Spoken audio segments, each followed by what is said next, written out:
ونعوذ بالله من شرور أنفسنا ومن سيئات أعمالنا من يهد الله فلا مضل له ومن يضلله فلا هادي له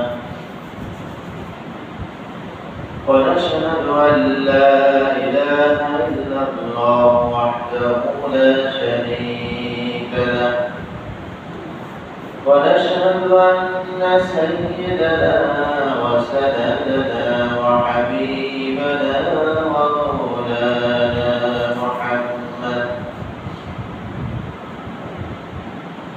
الذي أرسله بالحق بشيرا ونذيرا وداعيا إلى الله بإذنه وسراجا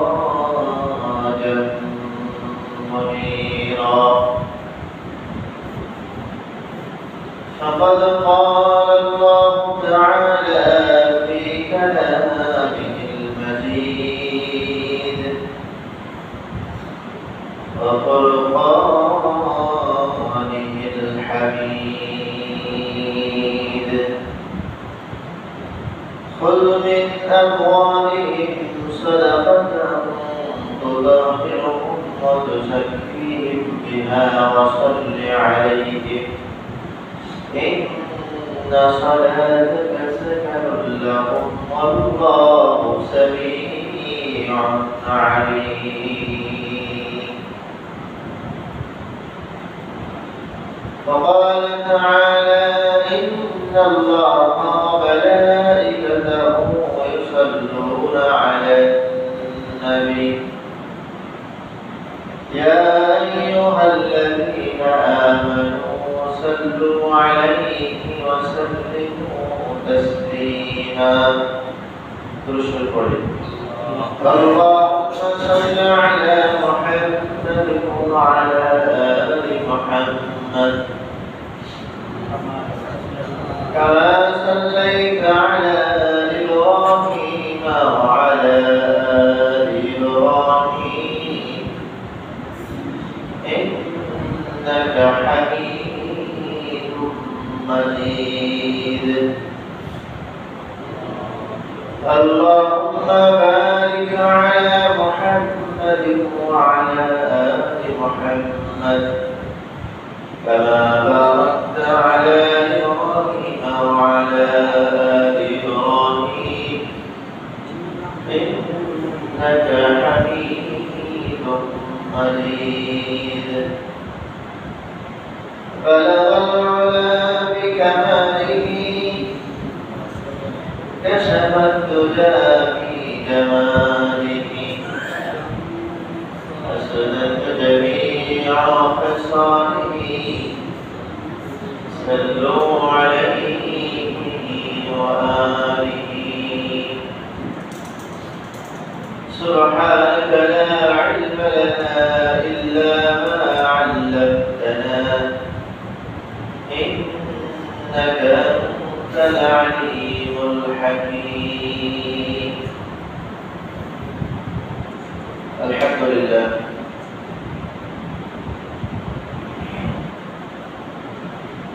আল্লাহ তাআলার দরবারে কালিমা শুকর ও সুজুদ আদায় করছি যে মহান রব্বুল ইজ্জতুল জালাল পবিত্র সফর মাসের শেষ প্রান্তে শেষ জুমায় আল্লাহ তাআলা আমাদেরকে জুমার নামাজ পড়ার জন্য বিভিন্ন জায়গা বিভিন্ন ঘর বিভিন্ন এলাকা থেকে বের করে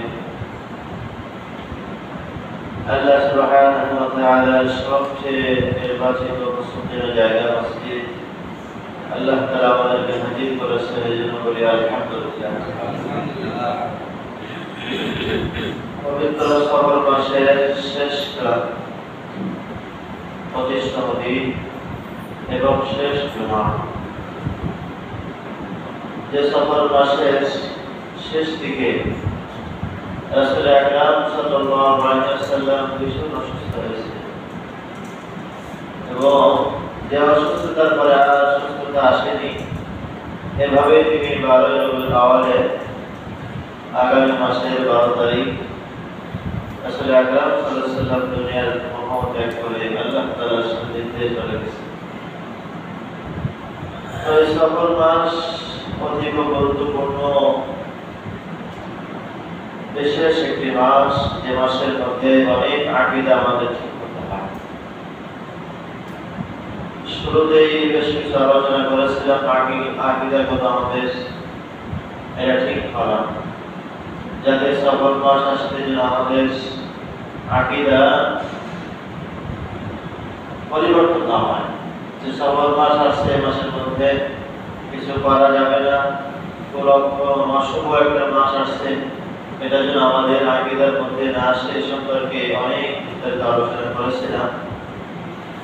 তো সম্মানিত হাজিরিন, সফর মাসের শেষ দিকে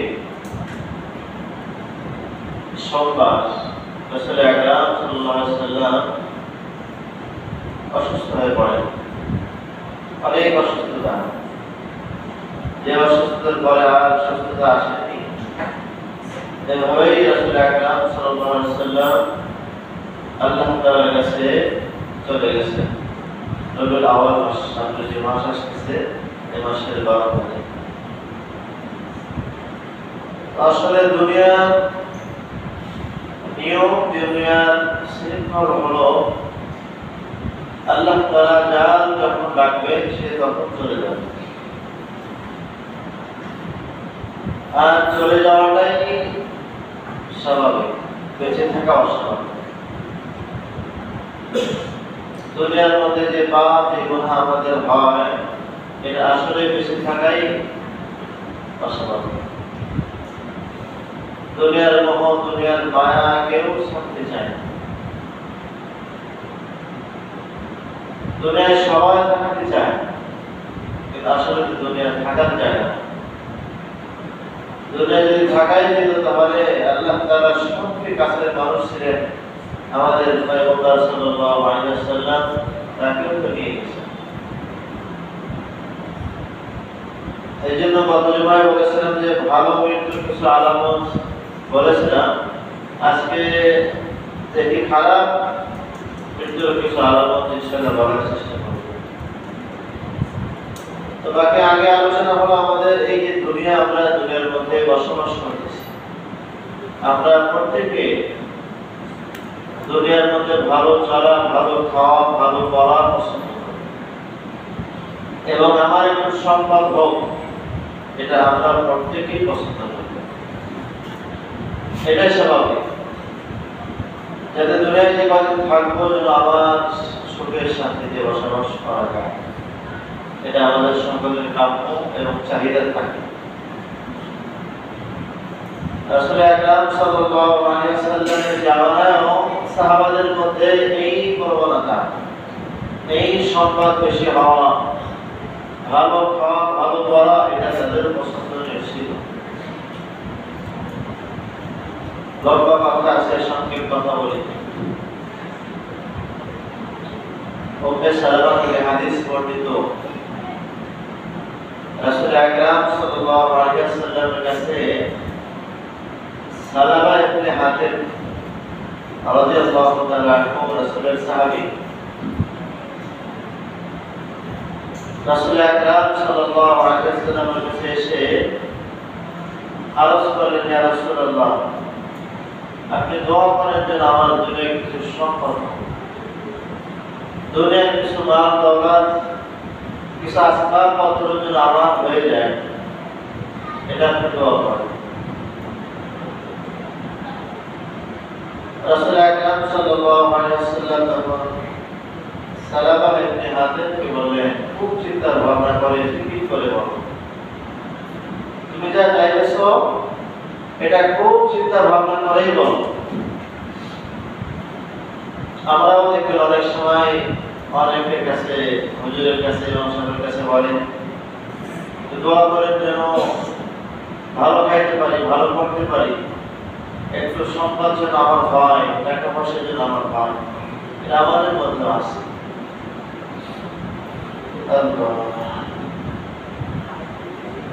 রাসূল আকরাম সাল্লাল্লাহু আলাইহি ওয়াসাল্লাম তাকে বললেন,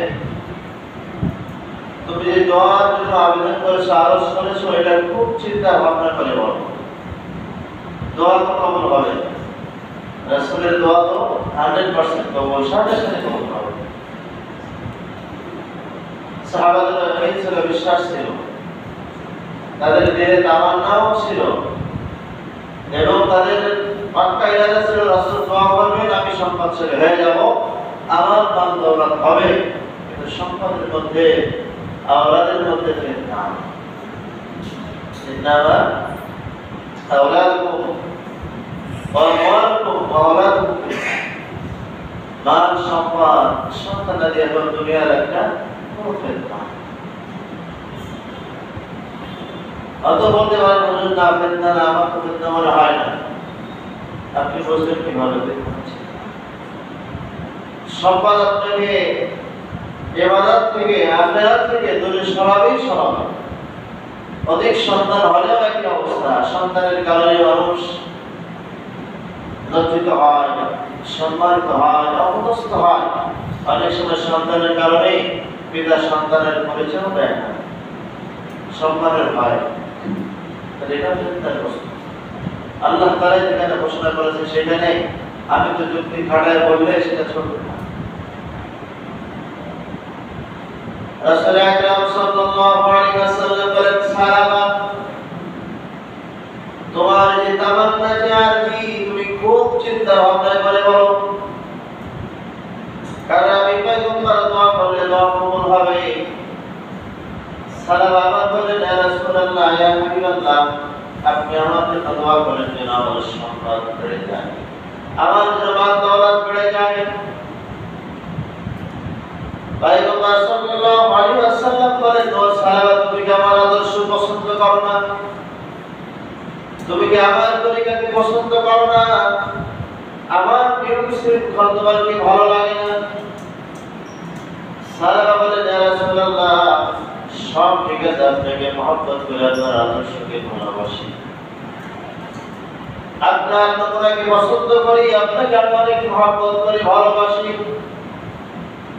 তবে আমার একটু সম্পদ হলে আমি সম্পদের হক আদায় করতে চাই, আমি আমার পুরো সম্পদের হক পক্ষানুভাবে আদায় করতে চাই।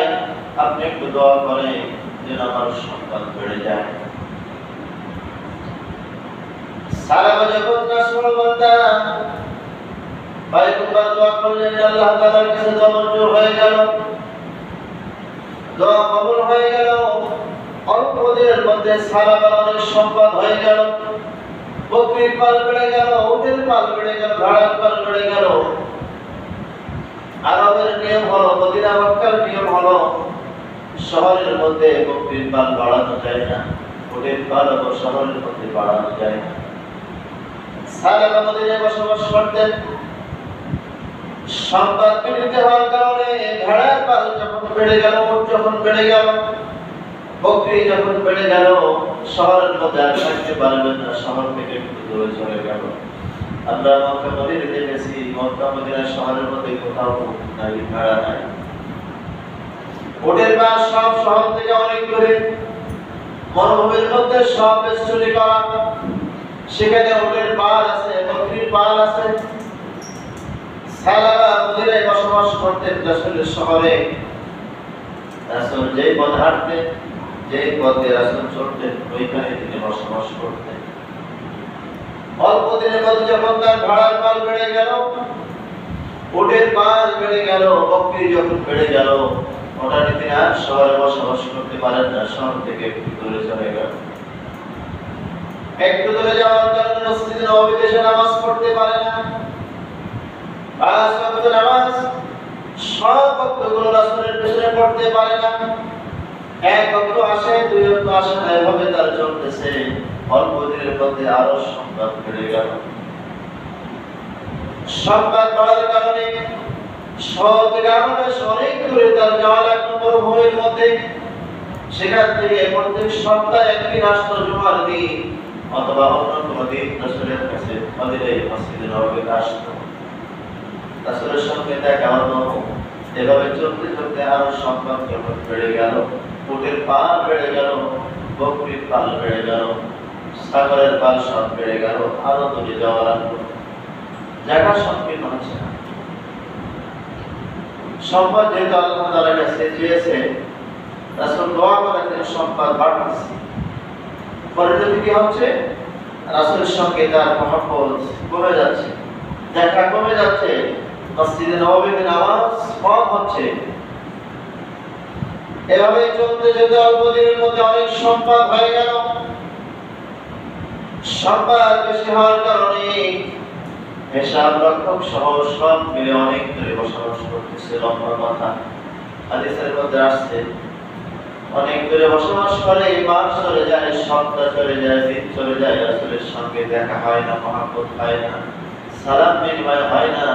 রাসূল জিজ্ঞেস করেন সাহাবা কোথায়? তার তো অনেক দিন দেখি না। সাহাবারা বলেন ইয়া রাসূলুল্লাহ, ইয়া হাবিবাল্লাহ, তার অনেক সম্পদ হয়েছে, উটের অনেক পাল হয়ে গেছে, বকরির পাল হয়েছে, ভেড়ার পাল হয়েছে, শহরের কাছে সে বসবাস করতে পারে না, অনেক দূর চলে গেছে, আসা যাওয়া তার অনেক সময় লেগে যায়, আসতে পারে না।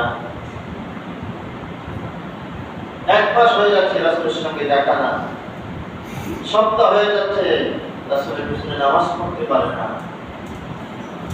দুনিয়া তাকে এমন ঘায়েল করেছে, এমন ভাবে তাকে ধরে রাখছে, রাসূলের মহব্বত দিলের মধ্যে নাই, মানের দিকে চলে গেছে।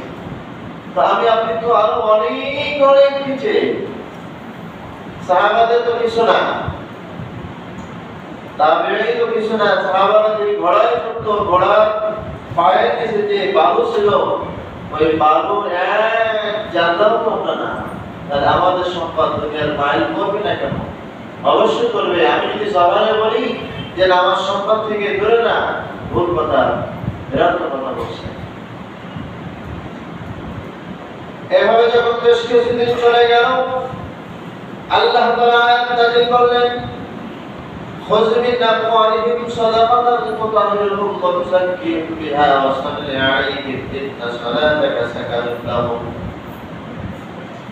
আল্লাহ তাআলা দুইটা গোত্রের মধ্যে সম্পদ, যাকাত ওসুল করার জন্য আয়াত নাযিল করে পয়গম্বরকে বললেন, আপনি সালাবার কাছ থেকে এবং সুলাইম গোত্র থেকে আপনি যাকাত ওসুল করবেন। সম্পদের হিসাব করে তার একটা অংশ আপনি ওসুল করবেন। পয়গম্বর সাল্লাল্লাহু আলাইহি ওয়াসাল্লাম সাহাবাদেরকে ঠিক করে দিলেন, দুইজন সাহাবা, তোমরা যাবে সালাবার কাছ থেকে সম্পদের হিসাব করে করে যাকাত ওসুল করবে। আর সুলাইম গোত্রের কাছে তোমরা যাবে, সেখানেও আরেকজন সম্পদশালী আছে, তার কাছ থেকেও তোমরা সম্পদ ওসুল করে নিয়ে আসবে, যাকাত কোথায় নিয়ে আসবে। দুজন সাহাবা চলে গেলেন সালাবার কাছে। সালাবা ইবনে হাদিবকে বললেন যে পয়গম্বর আমাদেরকে পাঠিয়েছেন, তোমার সম্পদ থেকে হিসাব করে যাকাত ওসুল করে দাও, যাকাত দিয়ে দাও। সালাবা বলেন, এত সুন্দর উটের পাল, এত বকরির পাল, এত ভেড়া, এত সম্পদ, এর থেকে আবার কিছু মাইনাস করতে হবে? সালাবা বলেন, একটু পরে আসো, একটু ঘরে আসো, পরে দেব। ওই দুজন সাহাবী, সুলাইম গোত্রের একজন সম্পদশালী ছিলেন, সেও মালদার ছিল, সম্পদওয়ালা ছিল। তার কাছে যে বললেন, পয়গম্বর আমাদেরকে পাঠিয়েছেন তোমার কাছ থেকে যাকাত ওসুল করার জন্য, মালের হিস্সা অংশ নেওয়ার জন্য।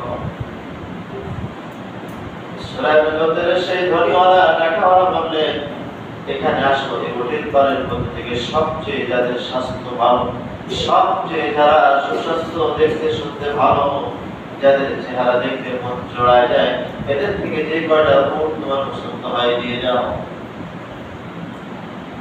দুই সাহাবা বললেন, দেখো যে কোনো একটা দিলে আদা হয়ে যাবে, ভালো স্বাস্থ্যবান, ভালো চেহারাওয়ালা, ভালো টাকার জিনিস দেওয়া লাগবে না। রাসূল বললেন যে মাল দিলেই হয়ে যাবে। সুলাইম গোত্রের ওই বেচারা বলেন যে না, আল্লাহ তাআলা আমার সম্পদ দিয়েছে, আমার সম্পদের মধ্যে থেকে সবচেয়ে উম্মা থেকে উম্মা, ভালো থেকে ভালো, এটাই আমি আল্লাহ তাআলার রাস্তায় পয়গম্বরের হাতে দিয়ে দেব। এরপর আবার আসছেন সালাবার কাছে। সালাবার কাছে এসে বললেন, ও সালাবা, আমরা এখন চলে যাবো পয়গম্বরের কাছে, তোমার মানে তোমার সম্পদ হেচ্ছা অংশ উসুল করে দাও, আমরা নিয়ে যাবো। সালাবা মাথা চিন্তা করে বললেন যে এত সম্পদ দিতে হবে তো, অনেক সম্পদ। সালাবা তখন বললেন, ভাই দেখো, তোমরা চলে যাও, আমি সম্পদ নিয়ে পয়গম্বরের কাছে আসবো। কিন্তু আসে না। দুনিয়ার মোহ, দুনিয়ার মায়া সবার মধ্যে আসে, সাহাবাদের মধ্যেও ছিল, আমাদের মধ্যেও আসে। যখন রাসূল আকরাম সাল্লাল্লাহু আলাইহি ওয়াসাল্লামের দুই সাহাবা চলে গেলেন,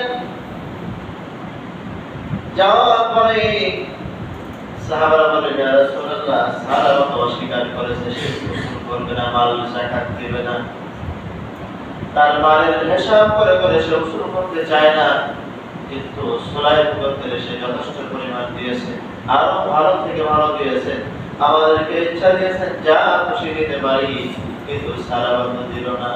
আর নাজিল হয়ে গেল, সালাবা আর তার যাকাত গ্রহণ করা হবে না, তার যাকাত গ্রহণ করা হবে না। এই জন্য আল্লাহ তাআলা সুযোগ দেন, তার দেন, সময় দেন, সময় মতো না করলে আর কিন্তু হয় না। মাসুল মাউত এসে গেলে, গড়গড়া এসে গেলে, তখন আর মানুষের ইবাদত কবুল হয় না। এই জন্য সময় থাকলে, মাল আছে, মালের এখনই দেব, সময় আছে এখনই সময় দেব, অর্থ আছে এখনই দেব, যা প্রয়োজন দিনের জন্য, ইসলামের জন্য আমি এখনই দেব। এভাবে কিছুদিন পর রাসূলের ইন্তেকাল হয়ে গেল। আবু বকর রাদিয়াল্লাহু তাআলা খলিফাতুল মুসলিমিন খিলাফতের দায়িত্ব গ্রহণ করলেন।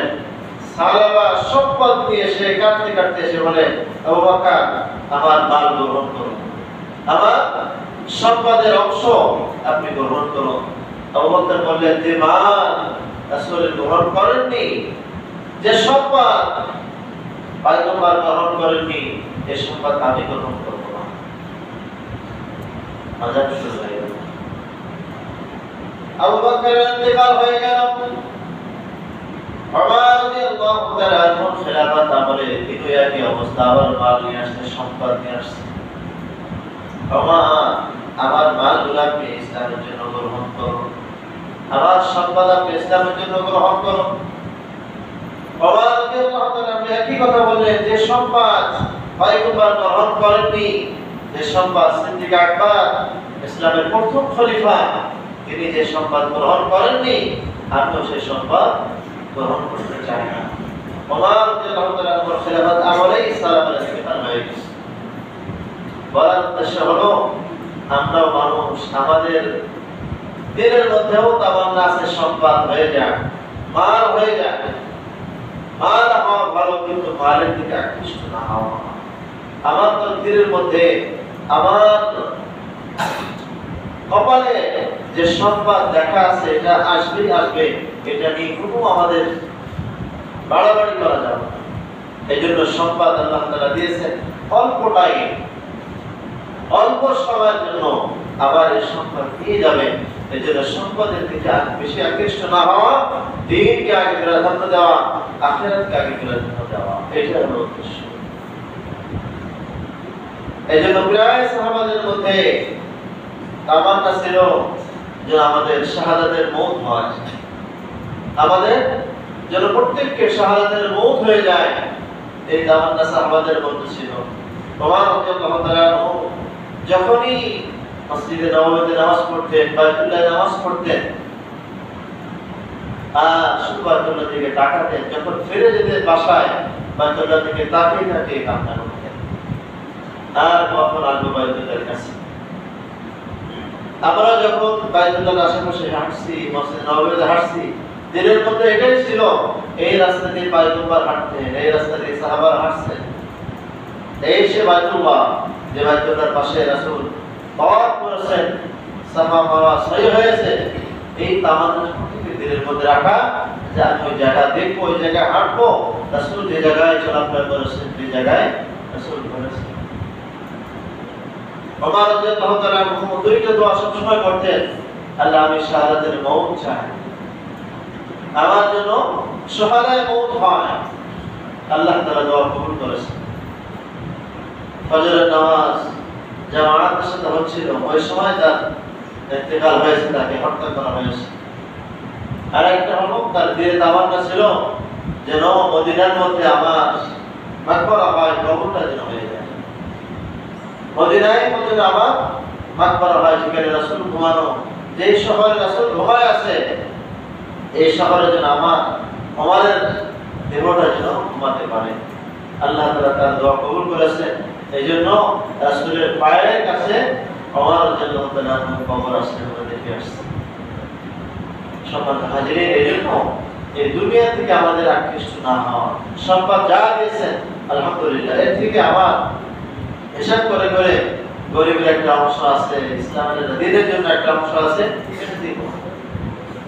সম্মানিত হাজিরিন, যে কথা ছিল আজকে যে আমি খারাপ মৃত্যুর কিছু আলামতের কথা সেটা বলবো, আর একদিকে চলে গেলাম প্রকারাই। এই জন্য আমার সময় থাকতে, হায়াত থাকতে সব কিছু করে যাওয়া। সময় ভরাই গেলে তখন শুধু আফসোস ছাড়া আর কিছুই না, শুধু আফসোস করতে হবে।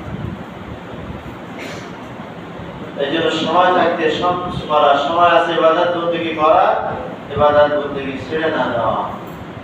সময় আছে যাকাত আদায় করা, যাকাত সম্পূর্ণভাবে আদায় করা। সময় হয়েছে, মাল হয়েছে, হজ খরচ হয়েছে, দেরি না করা। হজ খরচ হয়ে গেলে মোটেই বিলম্ব না করা, বিলম্ব করাই হলো শয়তানের ওয়াসওয়াসা। যেমন খারাপ মওতের কিছু আলামতের কথা বলি। এক নম্বর আলামত হচ্ছে মানুষ তো প্রত্যেকেই মরণশীল, মরে যেতে হবে। ভালো মতের কথা গত জমায় বলার আজকে হলো এক নম্বর খারাপ মওত হচ্ছে খারাপ অবস্থায় মারা যাওয়া। খারাপ মওতের আলামত এক নম্বর হলো খারাপ অবস্থায়, খারাপ আলামত অবস্থায় মারা যায়। যেমন নামাজ না পড়া। দুনিয়ার মধ্যে বহু মানুষ বেনামাজি মারা যাচ্ছে, মওত তো ভালো না। সুদ খাচ্ছে, সুদ খাওয়া অবস্থায় মারা যাচ্ছে। জুয়া খেলতেছে, জুয়া খেলা অবস্থায় মানুষ মারা যাচ্ছে। মদ পান করতেছে, অনেক সময় মদের বেশি পান করার কারণে স্ট্রোক হয়ে মারা যায়। আল্লাহ তাআলা মাফ করুন। এই যে খারাপ মওতের একটা প্রথম আলামত হলো খারাপ অবস্থায় ইন্তেকাল হওয়া। এই জন্য আমরা তো অনেকে নামাজ না পড়া, শুধু জুমার দিন আসে নামাজ পড়তেছি। আমার তো জুমার দিন ইন্তেকাল হবে এটা তো আমি জানি না, যে কোনো সময় এটা আমার মওত হতে পারে। এই জন্য খারাপ অবস্থায় যেন মওত না হয় সেদিকে আমাদের খুব লক্ষ্য। এই জন্য 5 ওয়াক্ত নামাজ ব্যবস্থা জামাতের সাথে পড়া, সুদ পরিহার করা, ঘুষ পরিহার করা, যত খারাপ কাজ আছে, জুয়া খেলা, মদ খাওয়া, এগুলো থেকে সব বিরত থাকা। না জানি কোন সময় মওত হয়ে যায়। এই যে এক নাম্বার হলো খারাপ মৃত্যুর আলামত হলো খারাপ অবস্থায়, আমল অবস্থায় মারা যাওয়া। নামাজ না পড়া, সুদ খাওয়া, ঘুষ খাওয়া, চগলখড়ি, মদখোর, জিনাখোর, যত রকমের পাপ আছে, এই পাপ কাজ থেকে ফিরে থাকা। না জানি কোন সময় মওত হয়ে যায়। আজরাইল আলাইহিস সালামের সঙ্গে কখন সাক্ষাৎ হবে? প্রত্যেক দিন কত মানুষ দুনিয়া থেকে চলে যাচ্ছে। আজরাইল আলাইহিস সালাম তার অধীনে অনেক ফেরেশতা আছে। আমরা দেখি যে একই টাইমে বাংলাদেশ থেকে 20 জন মারা যায়, ইন্ডিয়া থেকে 20 জন মারা যায়, অস্ট্রেলিয়া থেকে, মিশর থেকে, বিভিন্ন দেশ থেকে একই টাইমে অনেকগুলো মানুষ মারা যায়। তো আজরাইল কার কাছে যায়?